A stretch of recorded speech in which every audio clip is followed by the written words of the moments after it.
me, who is our moderator. He's an associate director here at Coding as well. And for today's Tech Social, we are taking a step away from our usual IT-focused topics, and we are diving into something that applies to all of us, I would say, no matter our role. So I'm very interested about this conversation with Jeff Gaines. Jeff will have a chance to introduce himself, and the topic is trigger proof, how to stay focused and purpose-driven through chaos and change. I think this topic is something that we all can relate to, especially in environments where we are working with others and we have a lot of stress or pressure to adapt quickly. So I'm looking forward to this session. Thanks again for being here. If you have any questions, just leave them on the chat, or you can also raise your hand. We will take your questions. Edgar, over to you. Thank you, Gabby. Yeah, it's amazing to have Jeff with us today. Thank you, Jeff, for being here. And I'm really looking forward to knowing more about how we can stay in control, right? And at the same time, another question that I had for you was, okay, so I'm already triggered. What can I do? And those kind of situations, right, that we encounter in our everyday life, something that we want to explore more today. So welcome again, and over to you, Jeff. Thank you so much for having me. I guess turbo introduction. I have a mechanical engineering degree, although I went into IT right out of college. And the first 6 years of my career was in IT. And then I made the weird transition to learning and development, which I've been doing for the last 30 years. So I do have an IT background. I do speak, nerd. I'm an IT person at my roots. And, I get the question a lot, like, how do you go from engineering to IT to this?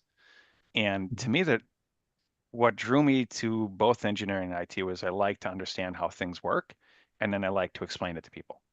And I ended up finding that I'm more interested in how the human brain works than technology. And so I've spent, to me, it's engineering, it's IT, it's just all about all the skills you bring to that. I think if we apply that to understanding what drives us and what makes us tick and what makes us happy and what doesn't, it felt like a nice fit. Enough, I've been doing it for 30 years now, so pretty happy about it. Mm-hmm. Yeah. So definitely, that interest of yours in terms of the human brain, right? I think that would be, or can be called like the ultimate piece of engineering, Yeah. Because definitely trying to understand how we are deeply feeling, flawed how we're working. Deeply flawed engineering. But yeah, you could look at it that way. If only the brain was as easy to solve as, building a good server. It doesn't follow the rules that it should, and it's got flaws and quirks in it, and it's a never-ending puzzle. I think it's one of the things I enjoy about it. Yeah, exactly. I definitely, think the same way as you do. And I think it's interesting that sometimes whenever you are trying to improve, you see something in one article or something somewhere else, and then you try to apply that, right? And try to make yourself better, or better yourself in that way. But that thing that you mentioned is so true, that sometimes that is like the logical part of your brain that is kind of reading and understanding, but from there to actually go and manage yourself, manage your feelings, even though you know perhaps it's the right thing to do, it's hard, right? So can you tell us more about how is it that we can start kind of converting that logical part, or kind of being in more harmony, if we can say so, and how does that apply to our daily lives and by the time that we are working, basically? For sure. If I could, I'd like to start with the title of my title here, Trigger Proof. And so what do I mean by being triggered? Because I think that's going to really help answer that question. The funny thing about like this title, I'm working with organizations. I explain to the people, my course is about trigger people. People are like, well, what's that mean? And then I usually say, well, do you or people you work with ever get triggered? And people usually go, yeah. even without me defining what I mean by the word, people usually say, yeah, I guess they are. And then I say, well, do you think it would be a better workplace, more productive, happier workplace if people got triggered less? Yeah, I guess it would. But the funny thing about that trigger, it's like we all know it happens to us all the time, but we're not often very conscious or paying attention to it. And like when I'm talking to business leaders, like, well, why would we do that? Why would we bring in a course like this? I got to really spell it out and help see the benefits of being less triggered. So what do I mean by being triggered? It's when we're irritated, annoyed, frustrated, bothered, right? That's that in concept, that's what it is. But one of the challenges is most people, when they're triggered, don't look triggered. And so it's harder to see it around us when it's happening, and it's even hard to identify inside of us. So to really understand and answer your question, we can boil human drive and motivation down to two things to really simplify it to its bare essence. We are driven to create and we're driven to protect. Okay, so when we feel that sense of creating, we're adding value, we get meaning, we get purpose. You know, we're talking about being purpose driven. You know, I'm making a difference for others. I'm building good things. I'm solving hard problems. Those are all giving me a sense of creation at work and outside of work.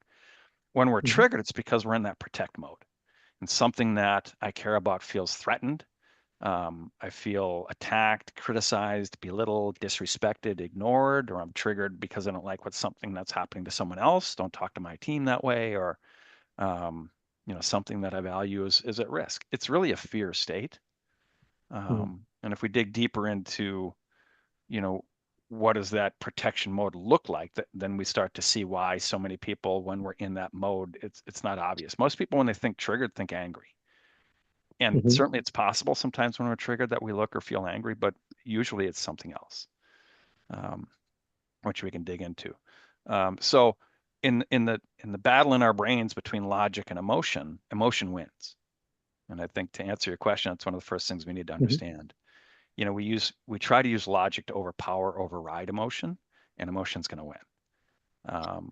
So what we need to learn to do is sort of nurture and grow and understand this kind of create, protect dichotomy I'm living in, and these modes I'm switching back and forth between. Learn how to nurture them, learn how to manage them, and then I'm going to spend more time in that create mode. It's the short answer to your question. Be triggered less is how you be happier. But that, you know, it opens up a lot more things we can talk about. Definitely. So, for example, one thing that comes to my mind is when you were talking about emotion, right?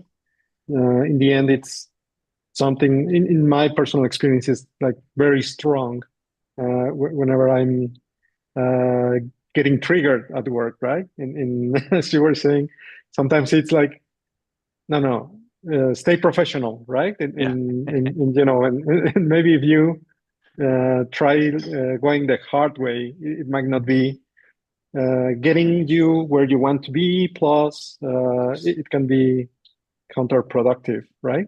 So something that I wanted to ask was, how do you identify that one person is triggered, and how can you help them, for example, get out of that state? If I could, let me just share a couple quick slides. I want to turn this into a webinar, but there's a couple of visuals I want to share that I think will help answer that question. Perfect. So life, you could simplify, is about results. You know, whether those results are just doing my job and getting things done, or those results might be happiness, fulfillment, enjoyment, you know, whatever. Where do results come from? The things we do give us what we get. So behavior produces results, pretty simple. If you do what you've always done, you'll get what you've always got, right? So you got to change behavior if you want to change results. The question then becomes is where do behaviors come from? Why do we choose the behaviors we choose? And that's going to lead us to a thing I call the three drivers. And so when we look at the decision making that runs our life, there's three drivers of all decisions we make. And it's going to be one or some combination of those three. And what the three drivers are is we're either making decisions robotically, kind of unconsciously, or making them logically, or making them emotionally. And so you've been talking about this struggle between logic and emotion that we feel. But to really understand how to sort of master that emotional drive, which again, I want to emphasize, and this might be worth pausing and letting it sink in, but all decision making is emotional, even when we think it's not. I'll come back to that in a minute. But here's a quick model of how this works. What we think happens is reality goes on, and then we make a decision. And that's actually not what happens. What really happens is reality is really nothing more than things we perceive through our senses. And unconsciously, our robot, if you will, filters through all of that sensory data. And there's way more data than we could process logically. So our brains have this ability to process it. Massive amounts of noise and feeling, or noise, sound, senses, taste, touch, smell, all of that data flows into the brain all the time. And then your robot takes that information, combines it with memory and past experience, and puts it on a screen. That's really our perception of that reality. And our logic and emotion is not based on reality. It's based on our robot's interpretation of reality. And one of the most critical things there is to understand about the human condition is this difference between reality and what we perceive to be reality. And these things are never equal. There's always, our perception is always some distorted, limited, altered version of reality. So a quick example, remember that dress that was going around a while ago? Yeah. That was fun because everyone looked at this dress and there was all these, that's white and black and, all these debates, and people would look at it and their perception became the reality. Like, no, this is what that color is. And someone else like, you're crazy, looking at the same thing and having a completely different perception. And then people actually arguing about whose perception is right. And that is, at the end of the day, the most critical thing we need to get kind of mastery of our decision making is to recognize that this difference exists and to learn to be curious about what's on the screen and how it differs from reality. So when it comes to, let's do some examples here. So conceptually, you're with me, right? We've got this screen. Our thoughts and emotions are based on what's on the screen. So I said earlier, all decisions emotional. All decision making is emotional. 2002 Nobel Prize in economics was awarded to a psychologist. With the economics field, it's a very logical space. Give an award to a psychologist because that psychologist, Daniel Kahneman, was able to prove that we make decisions emotionally first, rationally second. So I was explaining that in a class once, and a guy was really challenging me on that because when he looked at his screen and he thought of his own decision making in his life, he's like, absolutely, he's like, I could see sometimes I'm making emotional decisions, maybe if I'm angry or I'm yelling at my kid or something like that. But most of my decision making is not emotional, especially at work. And I said, do you mind if I ask you a few questions about that? And he said, sure. I said, let's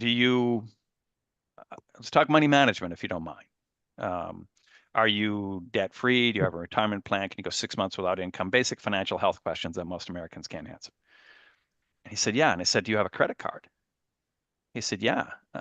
And if I use it at the end of the month to pay it off. I said, great. How would it feel to carry a balance on that credit card? He said, it would feel awful. I don't know how people live that way. So is paying off that card a logical or an emotional thing to do? And the answer is it's both, because logic's always got a role in it. But usually what happens is emotion makes the choice and then logic justifies it. Right. And the key to being trigger proof and everything that I'm helping bring, being more purpose driven and whatever you want to frame my content, because you can point it in a lot of different directions. Once you boil down to the basic human drives, you can tackle any problem you want. So how do I be, I'm feeling an emotion I don't want to feel, that end user is annoying me to no end. I fixed the problem 3 times and they keep asking me the same question. I'm having an emotional response to that. Right. So I got to look at my screen and think, what's on that screen? And can I change that screen? Because if it's something different, I'll have a different emotional response. That's the simplest, in essence, what it's about. We can dig deeper into how you manage that screen, how you change that screen when you go into what the robot is putting on the screen in the first place.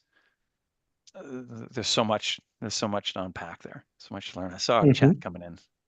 I once read that being logical means making decisions emotionally and then justifying that decisions through logic. Perfect. Yeah, we make decisions emotionally first, rationally second. And Mm-hmm. the aim isn't to stop doing that. That's the way the brain works, right? It's about knowing how to guide and direct those emotions. So again, back to the annoying end user, not that any of your team ever gets annoyed by end users, but hypothetically speaking. Mm-hmm. And back to create or protect. Okay. If I'm driven to create and I feel like I'm creating, I enjoy solving that problem. I enjoy helping that person. My Mm-hmm. wife used to have a work from home job, and she did like responded in chats to helping people. And my wife's very help people. A big part of what fuels her purpose is being in service and helping others. Mm-hmm. And she'd, I'd like walk by and she'd be so irritated because, she could like see people chatting like, oh, I've answered this person's question like 3 times. And, I'd see Mm-hmm. her getting triggered by doing her job. And I'm like, honey, you like helping people. She's like, I don't like helping people that don't need my help.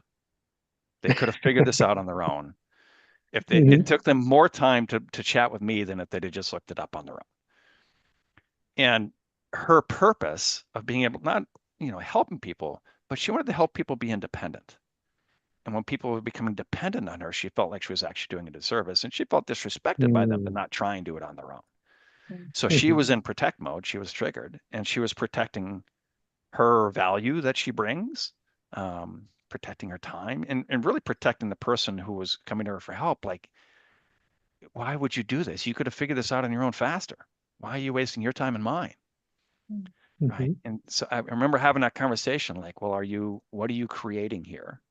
This person wants your help, but they don't want your help in the right way. And then she got triggered by me and reminded me that she's not in one of my little classes. But Yeah. it was a fun conversation to see she lost her sense of purpose in the moment. Right. She knows who she is. She knows what fuels her. And from that, she ended up quitting that job and went and got an in-person job, one of the few people on the planet that wants to be in person, because she's like, Mm-hmm. chatting just doesn't give me that sense of purpose. I need to be feeling like I'm helping people, and I want to see it. And now she helps elderly people find care when they need it, right? And so and just loves it. Favorite job she's ever had, right? And Wow. people are like, well, you working from home. You're sitting at your desk in your pajamas, and now she's driving all over the place. And I love it. I love it. So, but she had to find her purpose in the moment, and how that moment was in the way. She lost a sense of creation, and when that's not there, all we have left is protection. Okay. Very interesting. Yeah. So, okay, let's go back to that sense of protection in a tiny bit. Actually, I've read something the other day. I don't quite can't really recall where, but it was, really linking to your example about people asking multiple times the same thing, right? And what I've read is that that's actually a mechanism that we all have, in which we want to feel, like we are in control, and at the same time that we are understanding things, right? So even though if you understood the thing the first time, you still ask more times, so you can get that feeling, that sense of accomplishment, if you will, right? So it's and then there's the other side, right? How we are reacting to that. But I just wanted to mention that because I think we have all been there, especially working in IT, right? Slash software, and you always have to deal with these kind of situations. But perhaps that's a key to understand what is happening, and then I think if you get to understand these kind of things, then you don't really need to react the same way you used to react, right? Because now you understand something else. You understand a little bit better what is happening, and then that helps you also be in a different channel. So yeah. So here's what you're doing. It's a great example. So back to the Mhm. screen analogy. Robot puts an image on the screen. Our logic and emotions are based on that. Mhm. It all comes down to the screen. And what you just did is give an example of how if we can change what's on that screen, we'll have a different reaction. Like if I can see this situation differently, I'll feel different about it. Mhm. And Mhm. you know, sometimes I learn something or I discover things about this person that another story I have for you. Back when I was in IT, I ran this service department. This was the 90s. So, you know, Mhm. stone tablets and whatnot.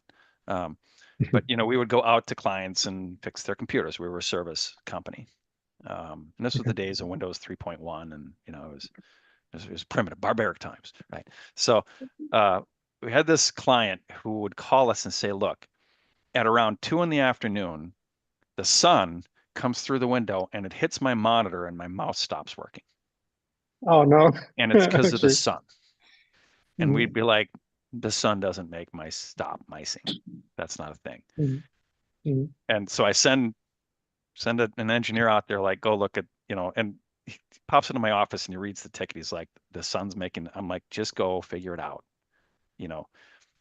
And so, and he's out there and it's like 10 in the morning and they're like, well, the sun's not here. I tell him when that's sun and he's moving the mouse around and he's like, okay, this person just would not let go of this idea. We changed the Mhm. monitor with a different one and swapped it with a different desk. We changed the mouse. We changed the computer over 3 different trips. Still happening. Finally, I scheduled someone like at 2 o'clock to be there and it was a cloudy day. So, and then went out back out there on a sunny day and the sun hits and the mouse is working fine, right? She's like, no, it stops working. So people in IT tend to enjoy these stories, right? But Mhm. and I ended up sending 4 different people out there. And what I said to them was, look, it's not about the mouse. It's not about the sun. It's about this person feeling the need to be right. Mhm. And you're all Okay. out there telling her she's wrong and that it can't Mhm. happen, and then trying to explain technology to her, right? Uh, we ended up getting a curtain.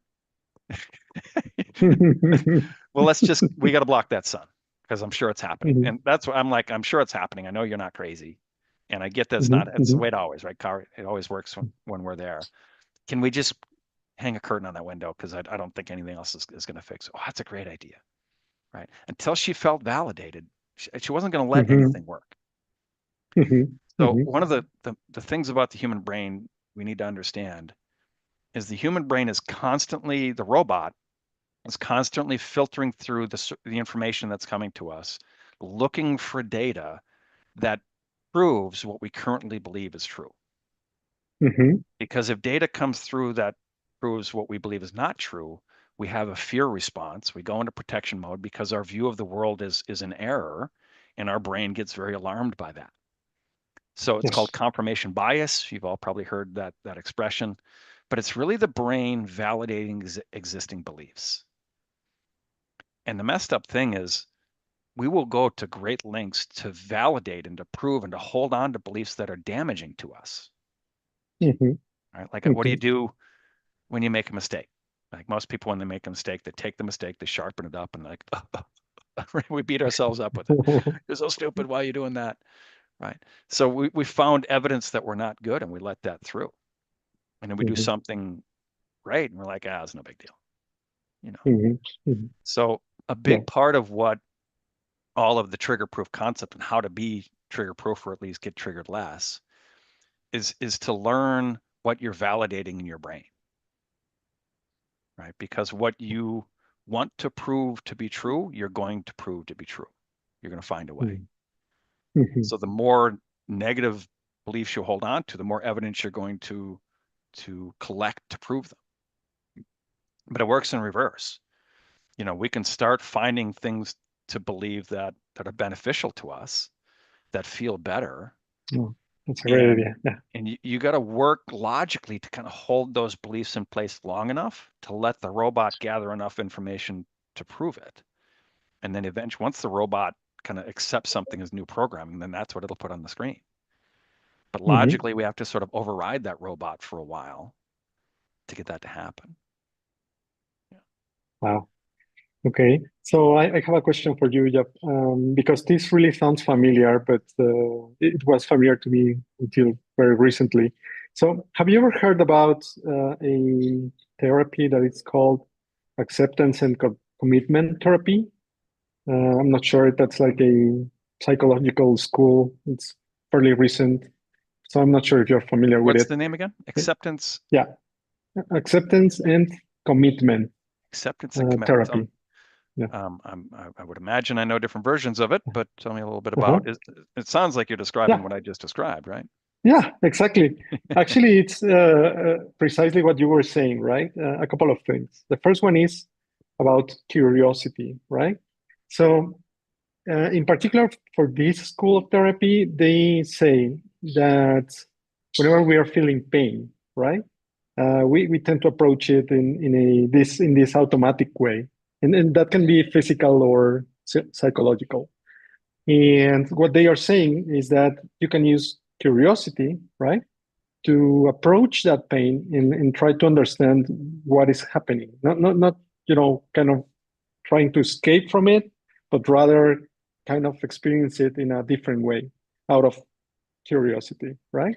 So that really made a click for me because you were speaking about curiosity, and I think the power of that is exactly there. And let me give you just one example that actually happened to me.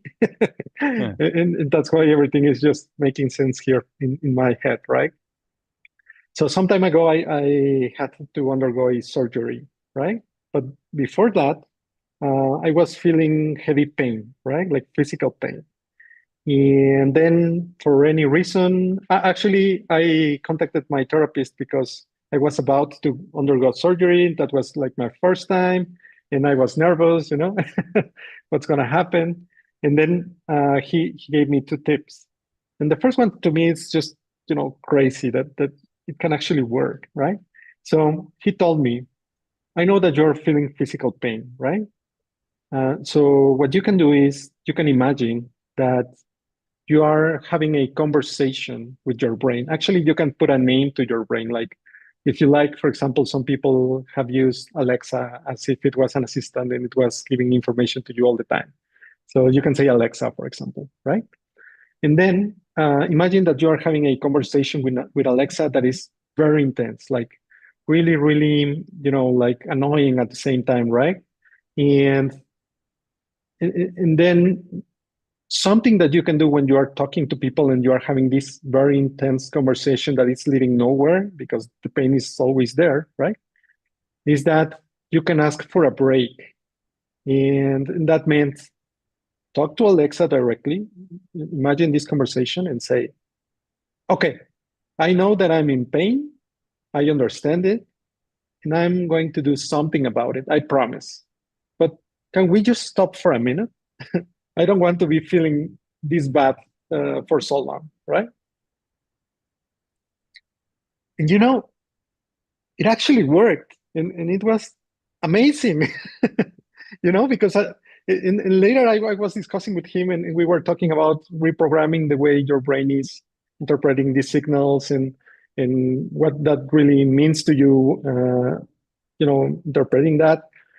But I just couldn't believe it because to me, at that point, the brain and the pain were there and were like nature naturally there for us, and there was no way to change that until I found this particular way, right? And the fact that it worked, it's just blew my head off. So yeah, in So the psychology world, there's a very powerful technique that you're describing of mhm, taking. Sometimes it's a physical ailment, but you can also do it with fears, with negative thoughts, and personifying them. So I have a friend of mine that has a lot of anxiety, mhm, and very bright guy and very successful, and he would say reasonably happy, but he's always battled with this anxiety. And so we were talking about it. I said, well, let's name anxiety. We came up with Bob. So mhm, so his anxiety is called Bob. And so sometimes when I have a conversation with him, I can hear the anxiety. And what happens is it's not, hey, I'm nervous. it surfaces in other ways. Remember, I said most people when they're triggered don't look triggered. So it ends up filtering and affecting his belief. His logic is now kind of slaved in his service to that anxiety. Emotions win. And I said, so I said to him, well, is that you talking or is that Bob? Because his name's not Bob. Mhm. And by externalizing, instead of me saying, hey, you're scared, quit being scared, right? That doesn't work. It's like, don't feel the emotion you're feeling. It doesn't make it go away. But he was able to kind of take it outside himself. And I have this sort of anxiety monster in my brain, and it very much takes over. And if I can, if I can name it, I can take the power away from it. And that's kind of what you were doing with your Mhm. and Mhm. there's a lot of studies to show you can do that with literally physical ailments in the body. Mhm. To the folks listening, what tools could we offer you? Trigger Proof for me is it's a course that I'm marketing. Part of why I'm here is to market it to the business world. And I have 4 tools, specific tools. One is to be resilient, to be engaged. Engaged is really about purpose driven, and being resilient is about how to get untriggered or be triggered less. Be collaborative. So how do we borrow other people's brains? How do we help other people let us see what's on their screen so I can alter what's on my screen? So collaboration's not a whole bunch of people give me advice. Collaboration is let's all come together to better understand what reality is. Right. So collaboration, a very needed tool in a lot of organizations. But the 4th one I call Be Unbiased. I just want to show you, there's a mobile app with all this stuff, but here's what that app kind of looks like. This is the Be Unbiased tool, but look what happens when I expand it, and we're going to use this tool in our life. So it explains bias, be unbiased, but when I get to the thought process, the first thing says, are you curious? And that's how you started your story, right? Because if I'm not curious, the bias is in charge. The past is in charge. Whatever's on that screen is in charge, and there's no way I can change it without curiosity.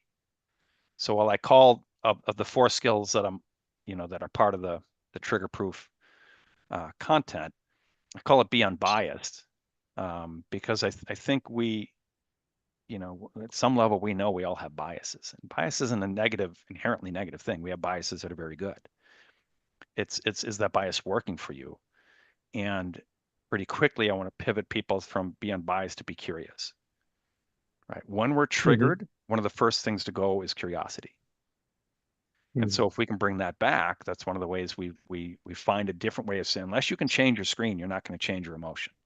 And you can't change your screen if you're not going to let new information in. So curiosity is really rule number 1. Of those 4 things, the first thing I teach is really how to be curious. Nice. And the robot fights to protect itself.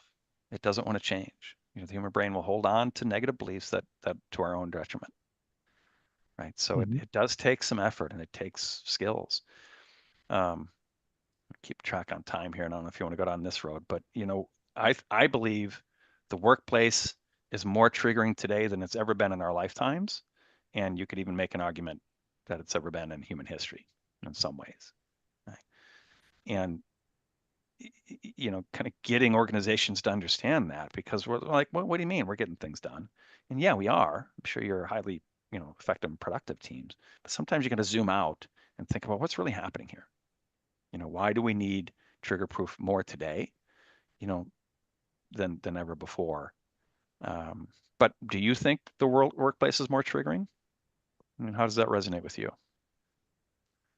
I would say so. Well, perhaps in my experience, I found these kind of emotions across my career, depending on where I am and what I'm feeling, right? But I think perhaps one reason to explain that is that each and every time we want things to be done more quickly, right? And have this immediate reward.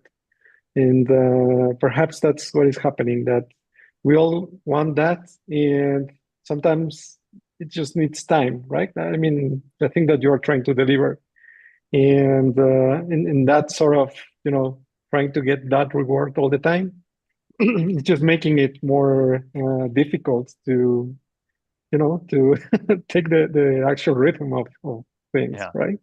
Yeah. So I'm 56, I'm a Gen Xer, old enough to, when I was in high school, there were no computers. I remember the first Hmm. fax machine. I remember my first cell phone in the 90s, right? So I'm in a kind of a shoulder generation that lived with and without technology. Hmm. And I was just reading this thing the other day that in the 70s and the 80s, there was a legitimate belief that said with the technology coming within like 10 or 20 years, we're all going to work a 30-hour work week because we can get so much more done that you won't need Hmm. 40 hours to get it done. And of course, that didn't happen. You just have to get more done.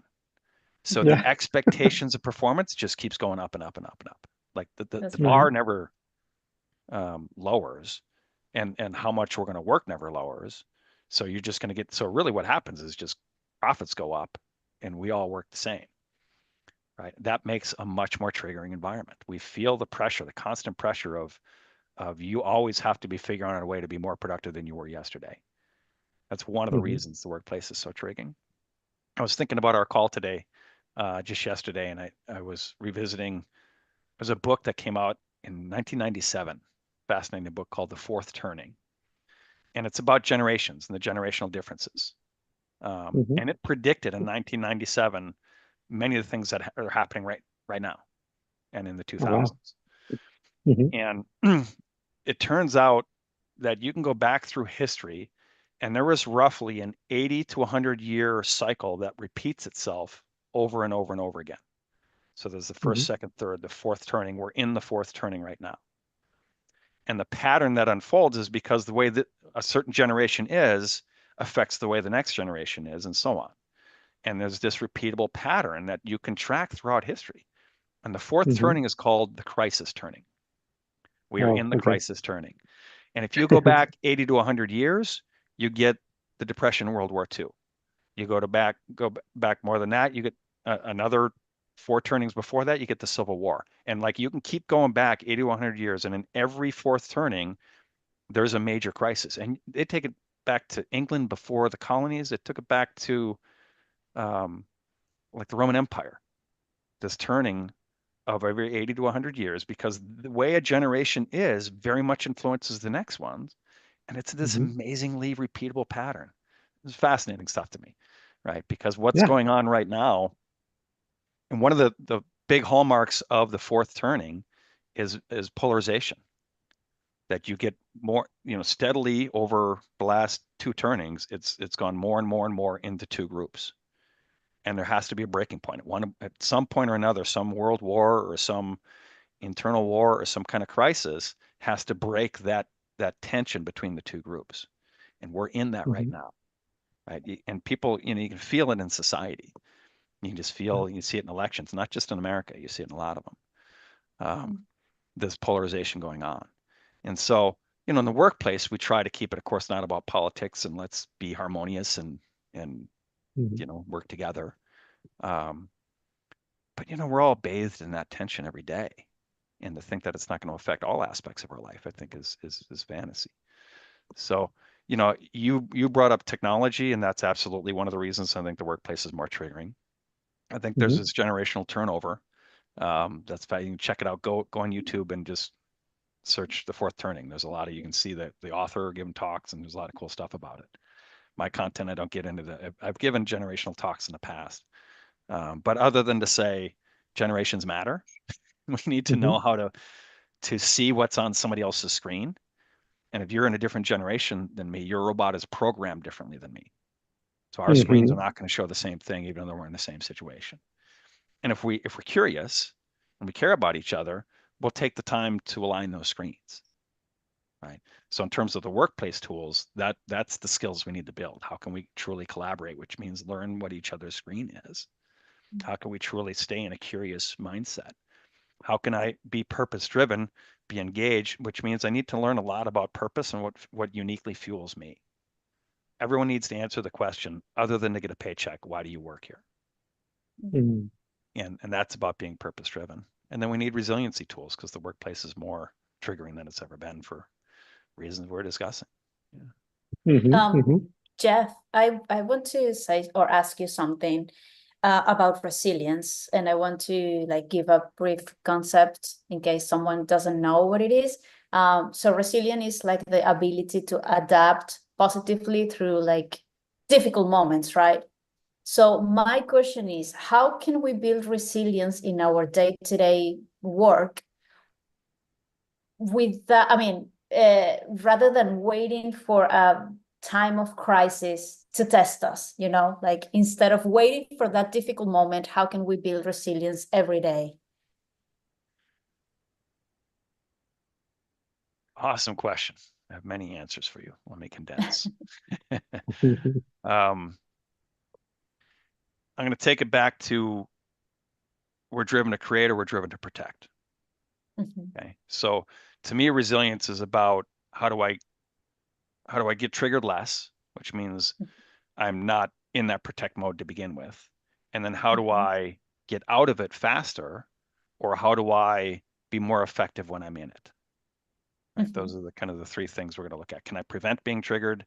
Can I make better choices when I am triggered? Because you're going to get triggered, right? We can get triggered less, but we're going to get triggered.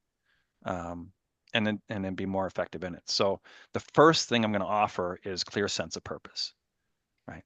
So, you know, I've got of the four things I'm tackling, be engaged. It's like know your purpose, because people look at apathy or lazy. Sometimes people are like, oh, I'm lazy. I don't really believe in laziness.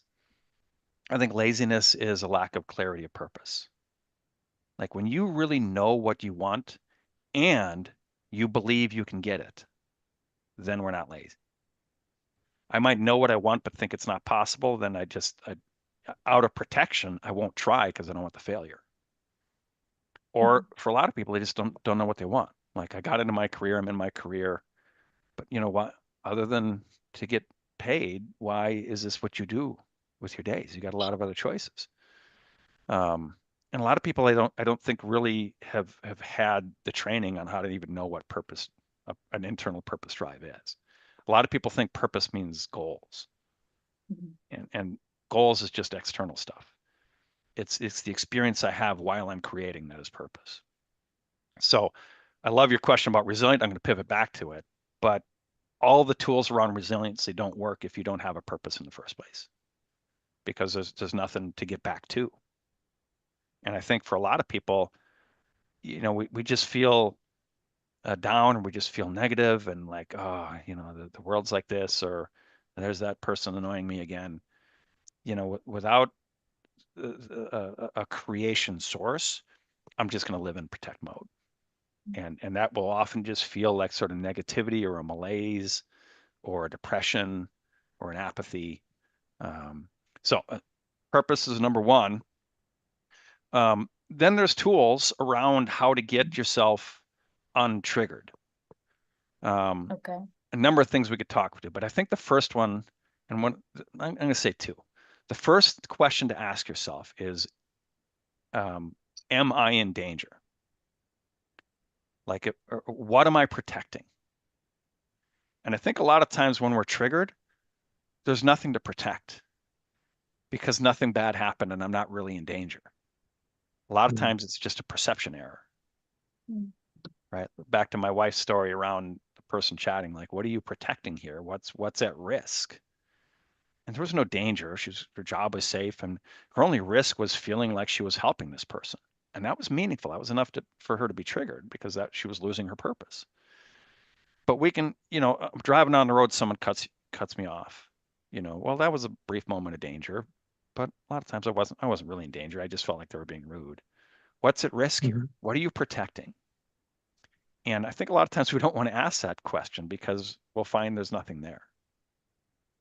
So I'm not saying that's always. Sometimes there is something to protect. Sometimes we are in danger, right? So, but with alarming frequency, we get triggered by things that we just make up. It's just a processing error. What the robot put on the screen isn't valid. So can we challenge that screen? Can we challenge the reality of that trigger in the first place? The second tip I'm going to offer is it personal? So just back to my, but tools are helpful. So this is the be resilient, looks like a diamond tool, right? So how do I get back into my creation mode? How do I fix it? First question is this personal? Right. We're triggered when we perceive danger. Being triggered is how we put other people in charge of our lives. Let me just say that again. Being triggered is how we put other people in charge of our lives. But is it personal? Because if I say, are you triggered? Sometimes that alone triggers people. Because we don't admit to being triggered, right? So to ask ourselves, am I triggered? Well, maybe that's a little easier to ask internally. But then to say, well, am I scared? Triggered's a fear response. Problem is, in the moment of being triggered, we don't think of it as a fear. Like if I'm triggered because we're in a meeting and you said something that triggered me, I don't say, hey, you scared me, right? Instead, what I say is, hey, that's not right, or that's not what I said, or that's not fair, or I don't want to be talked to like that. We took whatever somebody else did and we made it about us. We made it personal. And more often than not, it's not personal. So it kind of gets back to, Edgar, what you were sharing with that story. If you can take something and externalize it, we can take the power away from it, right? So somebody says or does something, we're making it about us. We're taking it inside. Like they say it, we beat ourselves up with it. But we're the one doing the damage. So is it personal? Is an easier way to get it outside of ourselves and take the power away from it, not put that person in control of my life, and say, this wasn't about me. They're in a bad mood, or they're feeling under pressure because their department's in trouble, and they're just taking it out on me.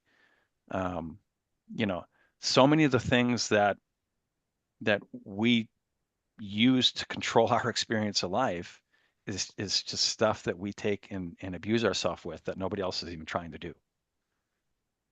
Right. So is it personal is a good example of a tool that we can use to sort of trick our brain or really challenge our brain. And we're always trying to challenge that image on the screen and get it closer to reality. If we take that screen and we compare it to reality and we see these things don't match, right? Now we have to go to work. The robot can't do that. The robot isn't capable. Your programmed brain will never challenge the screen. It just works harder to prove it. But we can build a stronger kind of resilience muscle, and that resiliency is about constantly challenging those two images. Like, is there really a danger here? Because if there is, I got work to do. Right, that's a legitimate problem. But more often than not, we'll find like, okay, this is just an end user who's grumpy and taking it out on me. Like I came to work today to make your computer not work. Right, like that's my purpose in life is for your stuff to break. Right, that's what it feels like they're saying to us sometimes. Right. But they're going to take it out on us, and that's part of the job. When I had engineers working for me, I always hired people that is like, okay, you can fix the stuff. That's great. Like I had a guy who came back, client called me, was unhappy, and before he even got into my office, the client had called me, and he comes into my office suspecting the client called me, and he's like, well, I'm like, the client called, and he's like, well, what did the human peripheral have to say? I'm like, okay, first of all, I told you to stop calling them that. They're not humanoid peripherals. They're humans, and that humanoid peripheral pays your mortgage. Right. So his sense of creation was by solving technology problems. That was his purpose. And I had to help him see your job is to solve the people problem, not just the computer problem. And that's a people skill that he didn't want to get good at, didn't think he needed to get good at, and just didn't see it as part of his job. I'm brilliant with computers, and he was. That's great, but nobody wants to work with you. So we got to find a job for you that doesn't involve interaction with other people, and that's certainly not in the service part of the business. Right. So exactly. I don't know. It's kind of all over the map with your question there, Gabby. But did that help? Yeah, most definitely. Cool. So I think in general that really tells us, everything that we covered today, right? Really, it's telling us the value of preparing yourself and educating yourself, because you mentioned a lot of points during our talk that are not necessarily part of the regular kind of education that we get, right?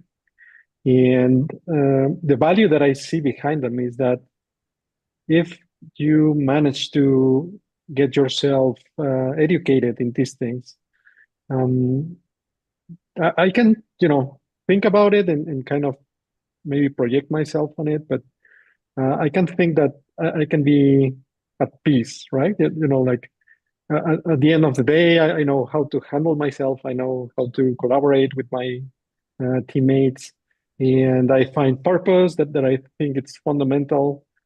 And once that I finish that job, right, that work that I'm doing, then I can picture myself feeling, peaceful and also, like maybe successful is not the word I'm looking for, but fulfilled. That I think that's the one, right? Yeah. And I see that value. So to Fulfilled is a conclude, much better word than happy, yeah, because okay. happy is a fleeting Uh-huh. condition that you can't make consistently happen. It comes and goes. Mhm, We do mhm, lots of very hard, difficult things that are rewarding, that fulfilling. I wouldn't describe it as happy, right? mhm, Many times mhm, throughout parenting that wasn't a happy experience for me, but it was very fulfilling. mhm. Very proud of our son. He's a programmer for Amazon in Seattle. He's in IT. Nice. Um, Congrats. yeah. Mhm, I want to, before we wrap up, mhm, we found each other because I hired a marketing company that's promoting me on LinkedIn, and we're targeting IT departments, even though this content I have is not really IT specific. mhm, I'm targeting IT departments, one, because it's an area that I'm very comfortable in. Two, kind of speaking to what you said, like this isn't normally the kind of stuff we do. But I absolutely believe every department would benefit from this. But IT especially can fall into the trap of thinking, what we're about is being brilliant with technology. And what I would argue is that what you're about is being brilliant with people. mhm. Technology is just how you help others. And so I think it's an underserved area in IT, and I really appreciate and value that you saw the value of like, hey, let's bring this topic in. This is very much an IT topic. It's just not a Mhm. technology topic. Exactly. Yeah. Yeah. Thank you so much, Jeff. I think this conversation was just amazing and fascinating. I'm taking some of the pieces that you shared, right? And there are, for example, I'm really looking forward to reading this book that you mentioned, right? So we better understand what is happening with us and how we can progress from here. And I just want to say thank you for being here with us today. I'm not sure if you have any closing comments or you, Gabby, before we conclude. I do have a book. Um, Mhm, I, I released it in two different titles. One was called The Never Enough Nation, Managing Your Health, Wealth, and mhm. Stress. And the three drivers content, I did a TEDx talk on about 10, 12 years ago. It's Wow. got over 1 million views. Wow. But the title of the TEDx talk is the second title of the book, which I'm a little hesitant to promote in the business world. But it's called How to Not Be Fat, Broke, and Busy. And it's using this three drivers model to tackle our health, wealth, and stress. Right. So search me on TEDx. You can see that talk and get a little deeper into the three drivers, or go buy Mhm. my book if you want. It's on Amazon. Yeah, definitely. Yeah. Or I'll do that tell whoever for you work sure. for, let's do that trigger proof course. Let's bring that into Yeah. our team. That would be my That also. preference. Let's do that. Yeah. All right. Amazing. Perfect. Yeah. So thank you so much again, Jeff, and thank you, Gabby. Thank you, everyone, for being here with us Yes. today. Um, I'm not sure, Jeff, but sometimes we tend to repeat the sessions whenever we find some topics fascinating. So if you are up for it, it would be amazing to have more, the opportunity to talk a bit more and explore more about the course. That would also be amazing, right? We'd love to. And Yeah, we could all the aspects. dig a lot deeper into a whole bunch of different things. So happy to Mhm. happy to talk more if you want. All right. Yeah, that would be amazing. Okay. All right. So Yeah. thank you, Thanks for everyone. All having me. right. Yeah. Thank you, Jeff. We'll keep in touch. Thank you, everyone. Inviting you all to connect with Jeff on LinkedIn, buy his book, and thank you for being here, supporting this space. Of course. I will meet again next Thursday. Thank you, Jeff, for joining us today. My Bye-bye, pleasure. everyone. Have a great one. Take care. All right. Until next time. Thank you.